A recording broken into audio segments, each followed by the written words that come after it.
दोस्तों, दुनिया में जब अमीरी और लग्जरी की बात आती है तो हमारे मन में सबसे पहले नाम दुबई का ही आता है, क्योंकि दुबई एक ऐसा शहर है जहाँ पर सब बड़े बड़े अमीर लोग लग्जरी और ऐशो आराम के लिए जाने जाते हैं। दुबई की अमीरी का अंदाजा इस बात से लगाया जा सकता है कि यहाँ के पुलिस ऑफिसर्स भी सुपर कार्स चलाते हैं। यहाँ की बेशुमार रईसी को देखकर ज्यादातर लोग को गलतफहमी होती है कि दूसरे देशों की तरह दुबई भी तेल बेचकर ही अमीर हुआ है। अगर सब देखा जाए तो पता चलता है कि तेल का दुबई की जीडीपी में बस 1% का योगदान है। अब ऐसे में सवाल तो उठता ही है कि तेल नहीं तो दुबई की अमीरी का राज क्या है। तो हेलो दोस्तों, मैं हूँ आपका दोस्त और आज का host Nikhil Joshi. Video start करने से पहले हमारे चैनल को सब्सक्राइब कर बेल आइकन को दबा दीजिएगा और वीडियो को लाइक करना मत भूलना।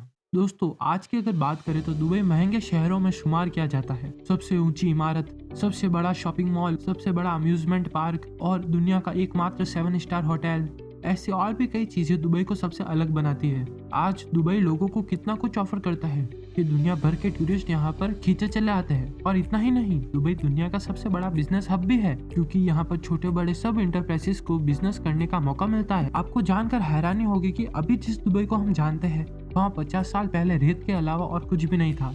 यहाँ तक कि दुबई में सबसे पहला एयरपोर्ट भी साल 1960 में बना था, जिसको दुबई के शासक शेख राशिद बिन सैयद अल मखदूम ने एक बहुत बड़ा लोन लेकर बनाया था। अब सवाल यह उठता है कि 50 साल में ऐसा कौन सा जादू हुआ कि दुबई एक बंजर रेगिस्तान से सबसे महंगे शहरों में से एक बन गए। इस सवाल का अगर सीधा सीधा जवाब देना हो तो दुबई की तरक्की का श्रेय यहाँ के दूरदर्शी शासकों को दिया जाता है, जो पिछले 60-70 सालों से यहाँ रूल कर रहे हैं। इसको समझने के लिए चलिए पहले हम दुबई के इतिहास के बारे में जानते हैं। दोस्तों, ईयर 1770 से 1930 के एंड तक दुबई के साथ पूरे साउथ अरब में पर्ल बिजनेस ही वहाँ के आय का काम करता था। कुछ साल में ब्रिटिश राज द्वारा इन्हें ट्रूशल स्टेट्स का नाम दिया गया। ये लोग समुद्र में गोता लगाकर मोती निकालते थे और फिर उसका व्यापार करते। इन लोगों के व्यापार करने की शुरुआत इसी तरह से हुई थी और इसी पर इनके आने वाले भविष्य की नींव भी रखी गई। 1930 के बाद अरब के इस मोती बनाने के काम में गिरावट आनी शुरू हो गई। दोस्तों, दुबई के पास का शहर अबू धाबी ने 1930 के शुरुआत में से ही तेल निकालना शुरू हो गया था,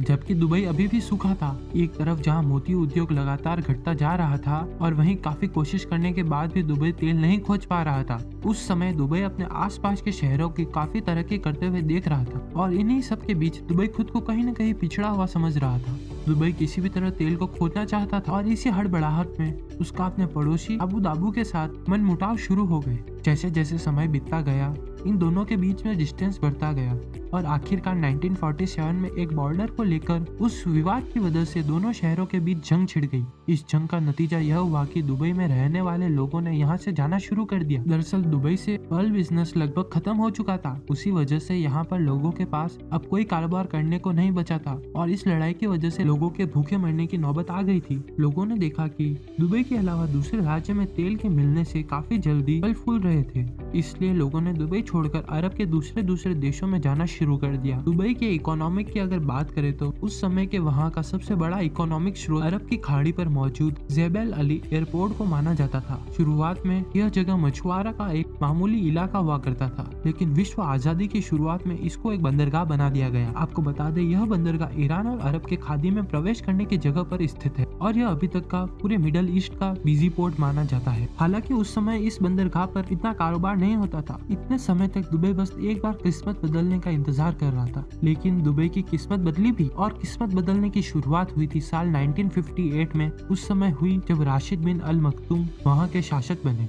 आपकी जानकारी के लिए बता दे, दुबई के राशिद बिन अल मखदूम अभी के मोहम्मद राशिद बिन अल मखदूम के पिता थे। दोस्तों, उस समय दुबई में तेल नहीं निकल रहा था, इसलिए दुबई को आगे बढ़ाने के लिए और सरवाइव करने के लिए कुछ अलग करना था। क्योंकि दुबई अपना सारा ध्यान इस तरह तेल खोजने में लगाए रखता तो वो तरक्की की इस रेस में पूरी तरह बाहर हो जाता। और यह बात दुबई के नए शासक राशिद बहुत अच्छे से समझते थे, इसलिए उन्होंने सत्ता में आते ही अपना सारा ध्यान तेल से हटकर दुबई के इंफ्रास्ट्रक्चर पर लगाना शुरू कर दिया। इसके लिए उन्होंने दूसरे देशों से बहुत बड़े बड़े लोन लिए और इस पैसों को उन्होंने दुबई के अंदर प्राइवेट कंपनियां सेटअप करने पर इन्वेस्ट कर दिया। इसके बाद इन कंपनियों ने ही बिजली की लाइन, टेलीफोन और बंदरगाह का विस्तार करना शुरू कर दिया। दोस्तों, इस पैसों से ही राशिद जी ने दुबई के एयरपोर्ट का निर्माण कराया था। इस एयरपोर्ट के कंस्ट्रक्शन का काम साल 1969 में शुरू हुआ और सिर्फ एक साल बाद ही साल 1970 में इसे ओपन कर दिया गया। आज यह एयरपोर्ट दुनिया में दुबई इंटरनेशनल एयरपोर्ट के नाम से जाना जाता है। साथ ही इसको दुनिया के सबसे बिजी पोर्ट में भी शुमार किया जाता है। दोस्तों, दुबई की गाड़ी अब धीरे धीरे पटरी पर आना शुरू हो गई और साल 1966 में इसको उसको वो रफ्तार भी मिल गई जिसको उसकी सख्त जरूरत थी,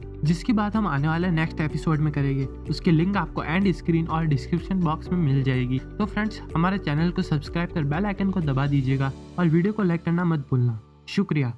और लिंक आपको डिस्क्रिप्शन या एंड स्क्रीन पर मिल जाएगी।